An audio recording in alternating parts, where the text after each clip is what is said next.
Well, following the deadly floods in Texas and the destructive wildfires here in Oregon, we're staying on top of potential changes to the federal agency tasked with answering the call when disaster strikes. So both President Trump and Homeland Security Secretary Kristi Noem have publicly shared their desire to phase out or even eliminate FEMA. That's the Federal Emergency Management Agency.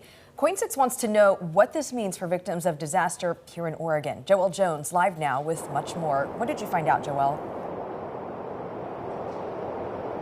Liz, Jeff, from funds to help fight fires to housing those who have lost everything. States in crisis rely on FEMA for relief, but right now the agency is up in the air. In fact, state leaders and emergency management officials couldn't tell me what these changes would be or when they'd go into effect. But here are some of the concerns raised by Governor Kotek recently about the state of FEMA.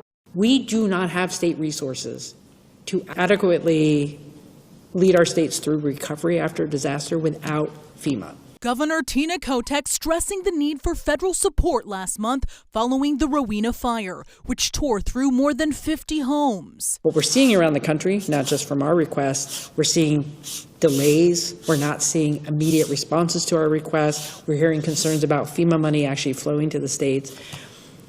That will be disastrous for any state that is experiencing a disaster. Since then, more wildfires have sparked in the state as disasters strike in other parts of the country, like the deadly floods in Texas. All while the state of FEMA, tasked with coordinating disaster response and recovery, remains in the balance. We want to wean off of FEMA and we want to bring it down to the state level. A little bit like education, we're moving it back to the states. So the governors can handle it. That's why they're governors now. If they can't handle it, they shouldn't be governor. FEMA's lost more than 2,000 employees since President Trump took office, according to Reuters. In January, the president signed an executive order to create a council to assess and recommend changes to FEMA, the team holding its first meeting in May.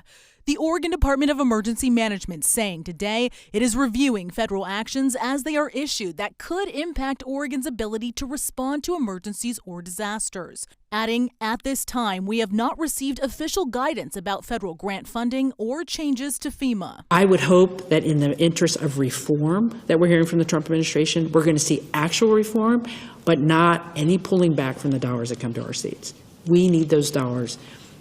And we can't do it without the federal government. And today, the governor's office confirmed of the 2 FEMA requests for the March floods. One was denied, and her office is still waiting to hear back on the other.